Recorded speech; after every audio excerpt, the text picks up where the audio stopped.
नगर विकास खात्यात असेल किंवा समृद्धीमध्ये असेल, जे काही घोटाळा केला, ईडी यांच्या घरापर्यंत पोहोचली म्हणून यांना पळून जायला लागलं सुरतला. आरोप करताना उद्धव साहेबांवर असेल किंवा आमच्या पक्षावर असेल, थोडी तरी लाज बाळगा. कोणावर तुम्ही बोलताय, कोणाकडे तुम्ही होतात, जे 2.5 वर्षाबद्दल बोलतात. नगर विकास खातं तुमच्याकडेच होतं निर्लज्जांनो. शंभूराज देसाई म्हणतात आदित्य ठाकरे आणि भास्कर जाधव यांच्यावर कारवाई झाली पाहिजे. हातवारे केले आणि हातवारे करून तुम्ही अवमान केला आहे. हातवारे म्हणजे मी सरळ पण तुम्हाला सांगतो, तुम्हाला सगळ्यांना माहिती आहे, परवाकडे जे काही चड्डी बनियन गँगची व्हिडिओ आले, त्याच्यात एक ते काय बोंब बट स्वाहा टाचणी किंग, हे केलंच मी. टाचणी किंग आहेत ते, करायची कारवाई करा माझ्यावर कारवाई. पण जे गद्दार उपमुख्यमंत्री म्हणून बसलेले आहेत, एवढे एहसान फरामोश नमक हराम व्यक्ती मी पाहिली नाही. एवढी निर्लज्ज व्यक्ती मी माझ्या आयुष्यात पाहिली.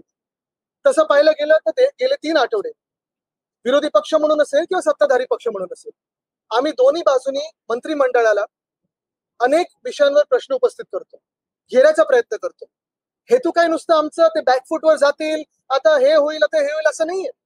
पण जे आम्ही प्रश्न उपस्थित केलेले आहेत, मग ते बीएसटीचे असो, शेतकरी आत्महत्याचे असो, धारावीच्या जमीन घोटाळ्याचे असो किंवा कुठचेही इतर विषय असो, हे विषय आम्हाला सरकारकडून उत्तर पाहिजे आणि पूर्ण विधिमंडळाला पाहिजे. मग दोन्ही बाजूच्या विधिमंडळाला पाहिजे, दोन्ही बाजूच्या आमदारांना पाहिजे.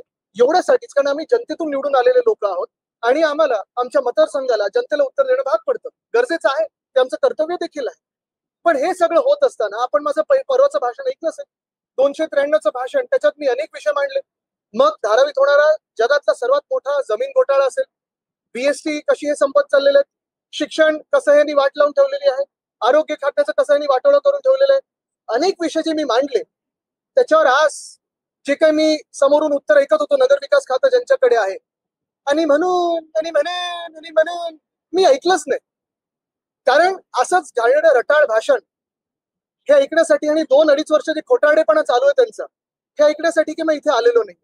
उत्तर आम्हाला पाहिजे होती. बरं, राईट टू रिप्लाय साठी गेलो तेव्हा समोरून आरडाओरडा सुरू झाला आणि मग जे आहेत त्यांना तोंडावर बोललो की तुम्ही गद्दार आहात, सुरतेला पळून गेला होतात, धडपोक आहात, पैशासाठी पळून गेला होतात.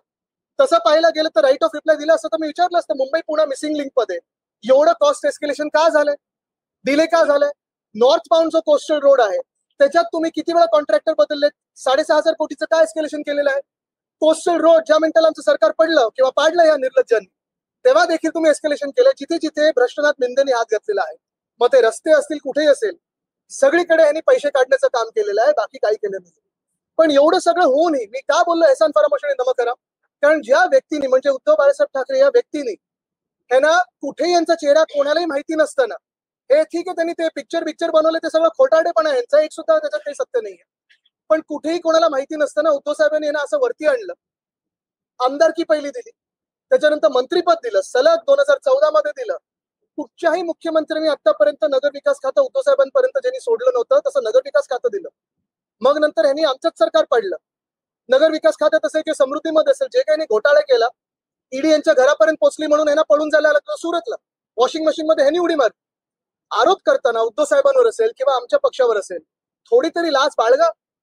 कोणावर तुम्ही बोलताय, कोणाकडे तुम्ही होतात, जे 2.5 वर्षाबद्दल बोलतात. नगर विकास खातं तुमच्याकडेच होतं निर्लज्जांनो, सह्या तुमच्याच आहेत त्याच्यावर सगळ्यांच्या. आणि मग असं सगळं करून तुम्हाला एवढी कणभर पण लाज नाही? काय संस्कार असतील तुमच्या आई वडिलांचे तुमच्यावर, की ज्यांनी तुम्हाला घडवलं, उद्धव साहेबांनी तुम्हाला घडवलं, राजकीय ओळख असेल, सामाजिक ओळख असेल, तिकीट दिली, मंत्रिपद दिली, त्यांच्यावर तुम्ही अशी बोलण्याची लाज ठेवता?